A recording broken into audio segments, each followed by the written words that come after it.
പാർലമെന്റിന്റെ ശീതകാല സമ്മേളനം ഇന്ന് അവസാനിക്കും. ഒരു രാജ്യം ഒരു തെരഞ്ഞെടുപ്പ് ബില്ല് പരിഗണിക്കുന്ന സംയുക്ത പാർലമെന്ററി സമിതിയെ പ്രഖ്യാപിക്കാനുള്ള പ്രമേയം കേന്ദ്രം ലോക്സഭയിൽ അവതരിപ്പിച്ചേക്കും. ഈ JPCയിൽ ഇപ്പോൾ ഇടത് എം പി ആയ കെ രാധാകൃഷ്ണനെ കൂടി ഉൾപ്പെടുത്തിയിട്ടുണ്ട് എന്നാണ് മനസ്സിലാക്കുന്നത്. സ്വാതി സന്തോഷ് വിശദാംശങ്ങളുമായി ദില്ലിയിൽ നിന്ന് ചേരുന്നു. Swathi, good morning. വലിയ രീതിയിലുള്ള പ്രതിഷേധത്തിനാണ് കഴിഞ്ഞ ദിവസങ്ങളിലൊക്കെ പാർലമെന്റ് സാക്ഷ്യം വഹിച്ചത്. BR അംബേദ്കറിനെതിരെ പറഞ്ഞ അമിത്ഷായുടെ പ്രസ്താവന, ആ പ്രസ്താവന പിൻവലിച്ച അമിത്ഷാ മാപ്പു പറയണമെന്നും രാജിവെക്കണമെന്നും ആവശ്യപ്പെട്ടുകൊണ്ടായിരുന്നു പ്രതിപക്ഷത്തിന്റെ വലിയ രീതിയിലുള്ള പ്രതിഷേധം. ആ പ്രതിഷേധത്തെ അടിച്ചമർത്താൻ നോക്കുകയാണ് ഇപ്പോൾ ഏറ്റവും ഒടുവിലായി ലോക്സഭാ സ്പീക്കറുടെ റൂളിംഗ് വന്നിരിക്കുന്നു. പാർലമെന്റിന് പുറത്ത് ഇത്തരത്തിൽ പ്രതിപക്ഷം പ്രതിഷേധം സംഘടിപ്പിക്കരുത്. സ്വാതി ചേരുന്നുണ്ട് ദില്ലിയിൽ നിന്നും. സ്വാതി, ഏറ്റവും ആദ്യം പാർലമെന്റിലെ JPC പ്രമേയത്തിലേക്ക് വന്നു കഴിഞ്ഞാൽ ഒരു രാജ്യം ഒരു തെരഞ്ഞെടുപ്പ് ബില്ലിൽ വരുമ്പോൾ JPCക്ക് വിടാമെന്ന് കേന്ദ്ര സർക്കാർ നേരത്തെ പറഞ്ഞതാണ്. അതിനായി നേരത്തെ 35 അംഗ സമിതിയായിരുന്നു, JPC അംഗങ്ങളെയായിരുന്നു പ്രഖ്യാപിച്ചത്. ഇപ്പോൾ ആ പട്ടിക വിപുലീകരിച്ചിട്ടുണ്ടോ? ഇന്നലെ ഡോക്ടർ ജോൺ ബ്രിട്ടാസ് MP ഈ JPC സമിതിയിലേക്ക് ഇടതുപക്ഷ MPമാരെ കൂടി ഉൾപ്പെടുത്തണമെന്ന് ആവശ്യപ്പെട്ടുകൊണ്ട് കത്ത് നൽകിയിരുന്നു. ഇതിന്റെ അടിസ്ഥാനത്തിലൊക്കെയാണ് ഇപ്പോൾ കെ രാധാകൃഷ്ണൻ അടക്കമുള്ള MPമാരെ കൂട്ടിച്ചേർത്ത് ആ പട്ടിക വിപുലീകരിച്ചത്.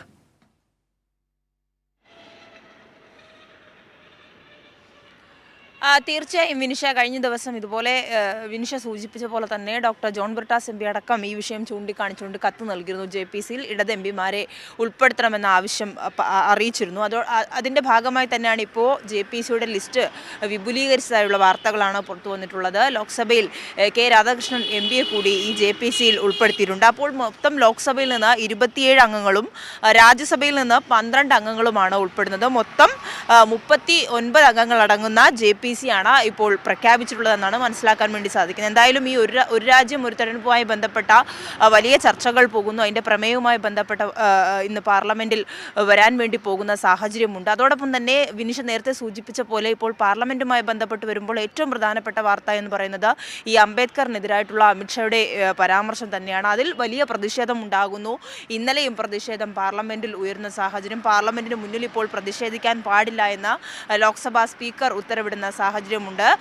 അപ്പോൾ പ്രതിഷേധത്തെ പോലും അവഗണിക്കുകയാണ്, പ്രതിഷേധിക്കാനുള്ള അവരുടെ അവകാശം പോലും നിഷേധിക്കപ്പെടുകയാണ് എന്ന കാര്യം ഇപ്പോൾ പ്രതിപക്ഷം ചൂണ്ടിക്കാണിക്കുന്നുണ്ട്. എന്നാൽ ഇന്നും പ്രതിപക്ഷം പ്രതിഷേധവുമായി മുന്നോട്ട് പോകാനാണ് സാധ്യത. ഈ പാർലമെന്റിന് മുന്നിൽ പ്രതിഷേധിക്കാൻ പാടില്ല എന്ന് പറയുമ്പോൾ ഇന്ന് വിജയ് ചൗക്കിൽ, അത് പാർലമെന്റിന് മുന്നിലുള്ള മൈതാനത്ത് തന്നെ ഈ ഇടതുപക്ഷ MPമാരടക്കം വന്നുകൊണ്ട് പാർലമെന്റിലെ പ്രതിപക്ഷ പാർട്ടി ഒട്ടാകെ വന്നുകൊണ്ട് പ്രതിഷേധത്തിന് ആഹ്വാനം ചെയ്തിട്ടുണ്ട്. രാവിലെ 9:30-ക്ക് ശേഷം എന്തായാലും ആ പ്രതിഷേധം മുന്നോട്ട് പോകും. പാർലമെന്റിൽ ഇന്ന് ശീതകാല സമ്മേളനം അവസാനിക്കാൻ കൂടിയിരിക്കുകയാണ്. അത്തരത്തിൽ നോക്കുമ്പോൾ വലിയ പ്രതിഷേധ തന്നെയാണ് പാർലമെന്റിൽ ഉയരുന്നത്. ഈ ശീതകാല സമ്മേളനം എന്ന് പറയുന്നത് കേന്ദ്രത്തെ സംബന്ധിച്ച് വലിയ തിരിച്ചടിയായിക്കൊണ്ടിരിക്കുകയാണ്. ഓരോ ദിവസവും വിവിധ കാര്യങ്ങൾ ഉന്നയിക്കുന്നുണ്ട്.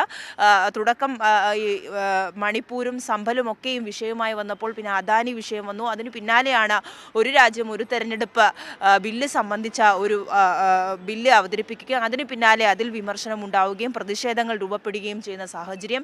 എന്തായാലും ഈ പ്രതിഷേധവുമായി മുന്നോട്ട് പോകാൻ തന്നെയാണ് പ്രതിപക്ഷ MPമാരുടെ തീരുമാനം. വിനിഷ, സ്വാതി, വലിയൊരു കുരുക്കിലേക്കാണ് കേന്ദ്ര സർക്കാർ പെട്ടിരിക്കുന്നത്. പ്രത്യേകിച്ച് അമിത്ഷാ കേന്ദ്ര ആഭ്യന്തര മന്ത്രിയുടെ ഭാഗത്തു നിന്ന് BR അംബേദ്കറിനെതിരെ ഇത്തരത്തിൽ വലിയൊരു പരാമർശം ഉണ്ടാകുമ്പോൾ അത് ഭരണഘടനയെ വരെ അവഹേളിക്കുന്ന രീതിയിലാണ് വായിച്ചെടുക്കപ്പെടുന്നത്. UP അടക്കമുള്ള നിയമസഭാ തെരഞ്ഞെടുപ്പ് വരാനിരിക്കുന്നു. അതിനാൽ തന്നെ ദളിത് വോട്ടുകൾ ഏറെക്കുറെ വാങ്ങിയെടുക്കാൻ അത്തരത്തിൽ BR അംബേദ്കറിനെതിരെയൊക്കെ ഒരു പ്രസ്താവന പാർലമെന്റിൽ പറഞ്ഞ് ഒരു ഈസി വാക്ക് ഓവർ ഒരു വോട്ടെടുപ്പിലും കേന്ദ്ര സർക്കാരിന് സാധ്യമാകില്ല. അത് കൃത്യമായി തന്നെ അവർ തിരിച്ചറിയുകയും ചെയ്തിരുന്നു. ഏതൊരു വിഷയം പാർലമെന്റിൽ പ്രതിപക്ഷം ഉയർത്തിയാലും ഒരു വിശദീകരണത്തിന്, ഒരു മറുപടിക്കോ അത് പറയാൻ തയ്യാറാകാറില്ല കേന്ദ്ര സർക്കാർ. പക്ഷേ കഴിഞ്ഞ ദിവസം അമിത്ഷാ പത്രസമ്മേളനം വിളിച്ചു. അത് താൻ ഏത് രീതിയിലാണ് ആ പ്രസ്താവന പറഞ്ഞത് എന്ന് വിശദീകരിക്കേണ്ടി വരുന്നു അമിത്ഷായ്ക്ക്. അപ്പോൾ അത്തരത്തിൽ ആ രീതിയിൽ പരിശോധിച്ചു കഴിഞ്ഞാൽ വെട്ടിലാവുകയാണ് കേന്ദ്ര സർക്കാർ. BR അംബേദ്കറിനെ കുറിച്ച് ഇത്തരത്തിലൊരു വാർത്ത പറഞ്ഞു, ഒരു പ്രസ്താവന ഇറക്കി കേന്ദ്ര സർക്കാർ വെട്ടിലാകുന്നു. പ്രതിപക്ഷം അത് വലിയ രീതിയിലുള്ള പ്രതിഷേധത്തിനെ ആയുധമാക്കുമ്പോൾ ആ പ്രതിഷേധങ്ങളെ ഏത് രീതിയിലും അടിച്ചമർത്താനുള്ള നിലപാടുകളാണ് ഇപ്പോൾ കേന്ദ്ര സർക്കാർ സ്വീകരിക്കുന്നത്. ലോക്സഭയിൽ സ്പീക്കർ പറയുന്നു പാർലമെന്റിന് പുറത്ത് പ്രതിഷേധിക്കരുത്.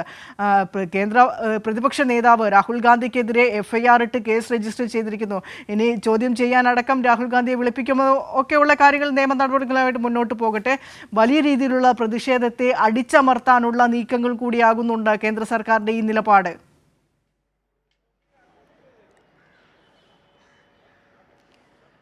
തീർച്ചയായും വിനിഷ സൂചിപ്പിച്ച പോലെ തന്നെ കഴിഞ്ഞ ദിവസം ഉണ്ടായ പ്രതിഷേധം എന്ന് പറയുന്നത് പ്രതിപക്ഷ പാർട്ടികളെ സംബന്ധിച്ച് വലിയ പ്രതിഷേധവുമായി മുന്നോട്ട് പോകാൻ തന്നെ തീരുമാനിച്ചിരിക്കുന്ന സാഹചര്യമാണ്. പ്രത്യേകിച്ചും ഈ അംബേദ്കറിനെതിരായിട്ടുള്ളൊരു വിമർശനം അല്ലെങ്കിൽ അത്തരത്തിലൊരു പ്രസ്താവന ഒരിക്കലും ഒരു ആഭ്യന്തരമന്ത്രിയുടെ ഭാഗത്ത് നിന്ന് ഉണ്ടാകാൻ പാടില്ലാത്തതാണ്. എന്നാൽ അമിത്ഷാ അത് ആവർത്തിക്കുകയാണ് ചെയ്തത്. എന്നാൽ അതിൽ മാപ്പ് പറയണമെന്ന ആവശ്യം കൂടി പ്രതിപക്ഷ MP-മാർ അടക്കം മുന്നോട്ട് വയ്ക്കുന്നുണ്ട്. ഇത്തരത്തിൽ കേന്ദ്ര ആഭ്യന്തരമന്ത്രി നടത്താൻ പാടില്ലാത്ത ഒരു പ്രസ്താവന, അംബേദ്കറിനെ നിഷേധിക്കുന്ന ഒരു സമീപനം, ഭരണഘടനാ മൂല്യങ്ങളെ അടക്കം നശിപ്പിക്കുന്ന, ഭരണഘടനയെ അപമാനിക്കുന്ന തരത്തിൽ, ഭരണഘടനാ ശില്പിയെ ഇത്തരത്തിലൊരു അപമാനിക്കുന്ന തരത്തിലേക്ക് കേന്ദ്ര ആഭ്യന്തരമന്ത്രി താഴെപ്പെട്ടു എന്നുള്ള അടക്കമുള്ള വിമർശനങ്ങളും കാര്യങ്ങളും ഒക്കെ തന്നെയും പ്രതിപക്ഷ പാർട്ടികൾ ഉയർത്തുന്ന സാഹചര്യമുണ്ട്. അതോടൊപ്പം തന്നെ നേരത്തെ വിനിഷ സൂചിപ്പിച്ച പോലെ തന്നെ ഇതിനെതിരായ വലിയ പ്രതിഷേധം രാജ്യമെമ്പാടും ഇപ്പോൾ പ്രതിഷേധമുണ്ടാകുന്നു. വിദ്യാർത്ഥി യൂണിയനുകൾ, വിവിധ വിദ്യാർത്ഥി സംഘടനകൾ പ്രതിഷേധവുമായി മുന്നോട്ട് വരുന്നു. അതോടൊപ്പം പാർലമെന്റിലും പ്രതിഷേധം വരുമ്പോൾ ആ പ്രതിഷേധത്തെ അടിച്ചമർത്താൻ വേണ്ടി ശ്രമിക്കുന്നു. പ്രതിഷേധിക്കാനുള്ള അവകാശങ്ങളെ കേന്ദ്ര സർക്കാർ ലംഘിക്കുകയാണ്, അല്ലെങ്കിൽ അതുപോലും ഹനിക്കപ്പെടുകയാണ് എന്നുള്ള ആരോപണമാണ് ഇപ്പോൾ പ്രതിപക്ഷത്തിന്റെ ഭാഗത്തു നിന്നുണ്ടാവുന്നത്. എന്തായാലും ഈ പ്രതിഷേധത്തിൽ നിന്ന് മുന്നോട്ട് പോകാൻ തയ്യാറല്ല എന്ന് തന്നെ പ്രഖ്യാപിച്ചുകൊണ്ടാണ് ഇന്നും വീണ്ടും പ്രതിഷേധിക്കാൻ, അതായത് ഈ അവസാന ഘട്ടത്തിൽ വ്യക്തമാണ്. പാർലമെന്റിന്റെ ശീതകാല സമ്മേളനം ഇന്ന് അവസാനിക്കാനിരിക്കെ വലിയ രീതിയിലുള്ള പ്രതിഷേധവുമായി മുന്നോട്ട് പോകാൻ തന്നെയാണ് ഇടത് പക്ഷ MP-മാരുടെയും ഒപ്പം ഇന്ത്യ സഖ്യത്തിൻ്റെയും ഒക്കെ തീരുമാനം. ആ രീതിയിൽ തന്നെ പ്രതിഷേധവുമായി മുന്നോട്ട് പോകാൻ